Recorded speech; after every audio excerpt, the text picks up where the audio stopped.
Hello दोस्तों, चलिए फिर मैं आज आपके लिए एक नई कहानी लेकर आई हूँ।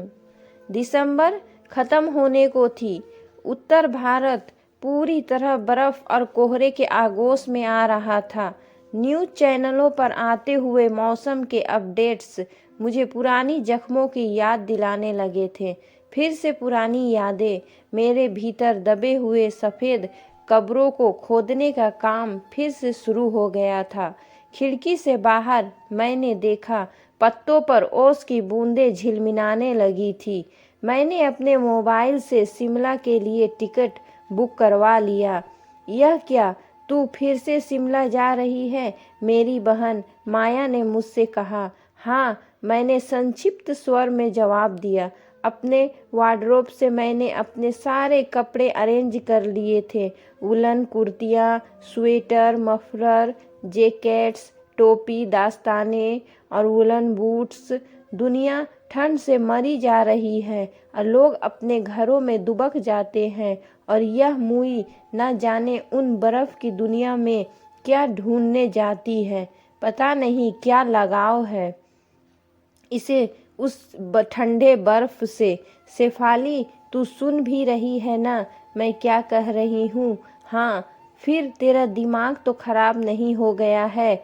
मुझे लगता है कि तुम्हें इस तरह से अकेले शिमला के बर्फबारी में भटकना नहीं चाहिए। आखिर तुम्हें वहाँ क्या मिलता है? मैं चुप ही रही। माया बोलती जा रही थी। लगभग 4 दिन रुकना था वहाँ। 4 दिन के हिसाब से मुझे अपने सारे कपड़े अरेंज करने थे। पता नहीं इसे क्या हो गया है, ना जाने क्या सोचती रहती है। माया अभी भी बुदबुदा रही थी। शेफाली, मैं चाय बनाने जा रही हूँ। तुझे चाय पीनी है क्या? यप्पी, पी लूँगी, मैं मुस्कुराई। तो फिर नीचे आ जाना, नीचे धूप में ही बैठकर पीते हैं। ठीक है। मैंने सारे सामान अरेंज कर लिए और नीचे जाकर ग्राउंड पर लगे टेबल पर बैठ गई। मेरे आते आते माया भी चाय लेकर आ चुकी थी और साथ में भुने मुरमुरे भी। वह चाय पीते हुए लगातार मुझे घूर रही थी। मैंने उससे नज़रें बचा रही थी। आखिरकार उसने मुझे टोका। शेफाली, मुझे लगता है कि तुम्हें इस समय शिमला नहीं जाना चाहिए। क्यों? मैंने पूछा। तुमने पढ़ा था ना वेदर अपडेट? अरे मुझे कुछ भी नहीं होगा, तू टेंशन मत ले। तुम चलोगी क्या साथ? मैं मुस्कुराई। कम से कम मुझे पागल कुत्ते ने नहीं काटा है। माया चौंकी। तुझे जाना है तो चले जा, बस मैं तेरे भले के लिए बोल रही थी। शेफाली, वह रुक कर बोली, इस बड़ी सी कोठी में अब हम दोनों ही बच गए हैं। अगर तुझे कुछ हुआ तो मैं रो भी नहीं पाऊंगी बहन तेरे बिना, और मेरा कोई नहीं रहा। उसकी आंखें भर आई थी। तू चिंता मत करो दीदी, मुझे कुछ नहीं होगा। एज यू विश, माया ने कहा। 2 दिन बाद मेरी ट्रेन थी, पहले दिल्ली और दिल्ली से शिमला। जैसे जैसे शिमला आ रही थी, वहाँ पे ठंड बर्फीली खनक पैदा कर रही थी। ऊपर से नीचे तक गर्म कपड़ों के नीचे मैं दबी थी। अपनी आंखों पर मैंने काला चश्मा लगा लिया था ताकि इस बर्फीले रेत पर मेरी पिघलती आंखों के कोर किसी को ना दिख जाए, क्योंकि उनमें से गर्म आंसू के बूंदे आज भी छलक आए थे। कुछ यादें ऐसी होती हैं, कुछ लगाव ऐसा होता है जो बर्फ में भी गर्माहट का एहसास दिला देता है और फूलों में भी कांटों की चुभन। ऋषभ, मेरे मन का कोना दरक सा गया। तुम्हें याद करते ही मैं तुम्हारे प्यार की गर्माहट से भर जाती हूँ। यही वह जगह है ना जहाँ हमने एक दूसरे का साथ निभाने का वादा किया था। याद है ना तुम्हें? टैक्सी मॉल रोड चलोगे? मैं अपनी आभासी दुनिया से बाहर निकली। थोड़ी देर बाद मैं उस होटल के नीचे थी जहाँ कभी मेरे मन के गुलाबी सपने अंकुरित हुए थे। उन बर्फीली वादियों में प्यार भरे 2 दिलों की खुशबू अभी भी तैर रहे थे। सब कुछ अब सफ़ेद हो चुका था, एक सफ़ेद कब्र की तरह। हमेशा की तरह रिसेप्शन में रिसेप्शनिस्ट ने मुझे पहचान लिया। अरे आप, आ गए बहन जी, आपका अपना कमरा खाली है। उसने मुझे कमरे की चाबी पकड़ाते हुए कहा। थैंक यू, आपका सामान भिजवा दूं? नहीं नहीं, मेरे पास बस एक ही बैग है। होटल के उस कमरे में पहुंचकर मैंने अपनी बहन माया को फ़ोन कर बता दिया कि मैं सकुशल पहुंच गई हूं, ताकि वह चिंता ना करे। शेफाली, अपना ध्यान रखना। हाँ दीदी। अकेले इस कमरे में बैठकर मैं कई यादें, कई जिंदगी जी सकती हूँ। अपने आप को जिंदा रखना भी तो जरूरी है। सामने शीशा लगा हुआ खिड़की था, उसके पार कई चीजें दिख रही थी। मॉल रोड के कई दुकानें आज भी सजी थी। ऐसा लग रहा था जैसे वह कल की ही बात हो। शेफाली, आज ऐसा करते हैं, हम लोग मॉल रोड चलते हैं, सबसे छुपकर। थोड़ा मार्केटिंग किया जाएगा और वहाँ कुछ खा पिया जाएगा। मैं और सोनम दोनों चुपचाप मॉल रोड के लिए निकल गए थे। ढेर सारी शॉपिंग के बाद जब हम लोग लौट रहे थे, तब अचानक ही किसी से मैं टकरा गई और मेरा सारा सामान बिखर गया। देखकर नहीं चल सकती थी क्या? सामने वाले इंसान ने कहा। यही बात मैं भी तो कर सकती हूँ मी।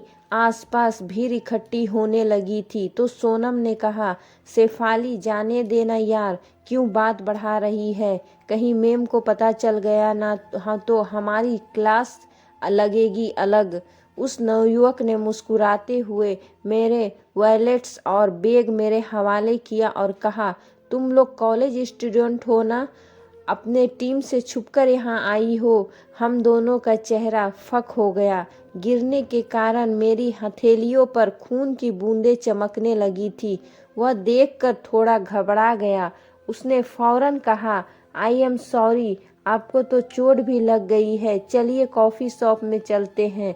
वह जिद कर कॉफ़ी शॉप में ले गया, फिर जल्दी से एक केमिस्टिक के पास से डेटॉल की पट्टी लेकर आया। बहुत ही प्यार से मेरी हथेलियों पर चिपका दिया। आधे घंटे में ही हम दोनों दोस्त बन गए। बातचीत के दौरान ही पता चला कि वह आर्मी ज्वाइन किया हुआ है, अभी छुट्टियों में शिमला घूमने आया है। हम लोग आधे घंटे के भीतर उससे छुट्टी लेकर अपने होटल गए। किसी को भी ज़्यादा शक नहीं हुआ था। संजोग से उसी होटल में वह भी रुका हुआ था। रात के डिनर के बाद ऊपर जाते हुए मैं फिर से उससे टकरा गई। वह फिर से चौंक गया। अरे तुम? हमारे ग्रुप की लड़कियां आश्चर्य से पूछने लगी, शेफाली, तुम इन्हें कैसे जानती हो? मैं डर गई। मैं बहाने बनाने लगी। मुझे समझ में नहीं आया कि मैं क्या बोलूं। ऋषभ मेरे कानों में धीरे से फुसफुसाया और कहा, तुम्हारी प्रिंसिपल को बता दूं? नहीं नहीं, मैं घबरा गई। तो फिर एक कप कॉफ़ी चलेगी ना? हम लोग लगभग 4-5 दिन के लिए वहाँ रुके हुए थे। उतने ही दिनों के लिए वह भी रुका हुआ था। इन 4-5 दिनों में हम दोनों बहुत ही अच्छे दोस्त बन गए थे। ऋषभ बहुत ही सिंपल और मिलनसार लड़का था। उसकी ज़िंदगी और सिंपलसिटी ही मुझे उसकी तरफ आकर्षित कर रही थी। वापस लौटने के बाद ही हम दोनों की मुलाकात अब व्हाट्सएप ऐप और फ़ोन के जरिए होने लगे थे। हम दोनों की दोस्ती अब प्रेम में बदल चुकी थी। ऋषभ और मैं इस रिश्ते को स्वीकार कर लिया था। ऋषभ का यह कहना था कि जैसे उसकी ट्रेनिंग पूरी हो जाएगी, वह शादी के लिए तैयार हो जाएगा और आकर मेरा हाथ मांग लेगा। मैंने कहा, घर पर मेरी बड़ी दीदी है, जब तक उनकी शादी नहीं होगी हमारी कैसी हो सकती है? ऋषभ हंसता था। वह कहता था, कोई बात नहीं, मैं तुम्हें ऐसे ही उठा कर ले आऊँगा, शादी की ज़रूरत ही नहीं। अपनी जर्नलिज्म के स्पेशल प्रोजेक्ट के कारण एक बार मैं फिर से शिमला की वादियों में आ चुकी थी।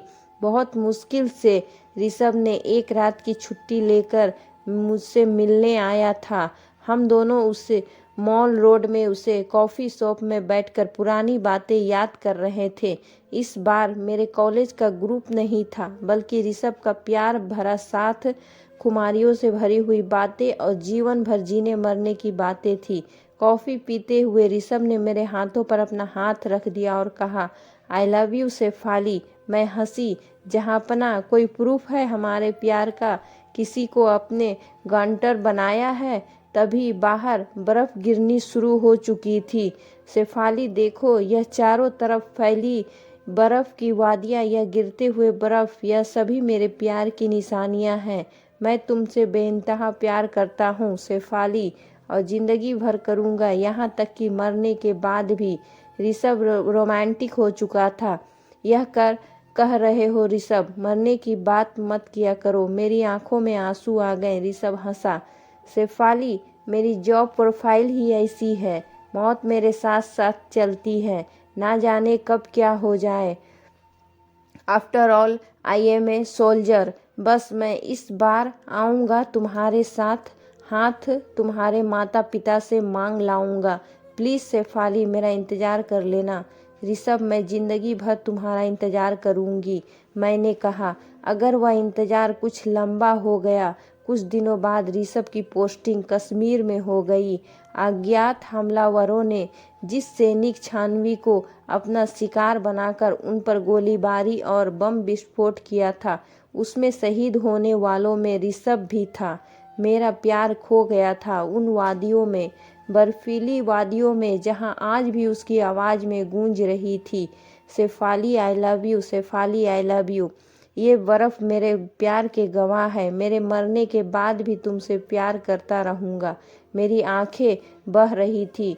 तभी नीचे से शोर आने लगा। अपनी पुरानी यादों से बाहर निकल। मैंने अपनी आंखें पोंछी। बर्फबारी शुरू हो गई थी। बच्चे बाहर निकल बर्फ से खेल रहे थे। मैं भी नीचे आ गई। बर्फ की रुई मेरे ऊपर गिरने लगी और मैंने उन्हें अपनी हथेलियों में पकड़ लिया और कहा, ऋषभ आई लव यू। दोस्तों, अगर यह कहानी मेरी आप लोगों को अच्छी लगे तो प्लीज़ मेरे चैनल को सब्सक्राइब कर दीजिएगा और लाइक का भी बटन ज़रूर दबा दीजिएगा। धन्यवाद।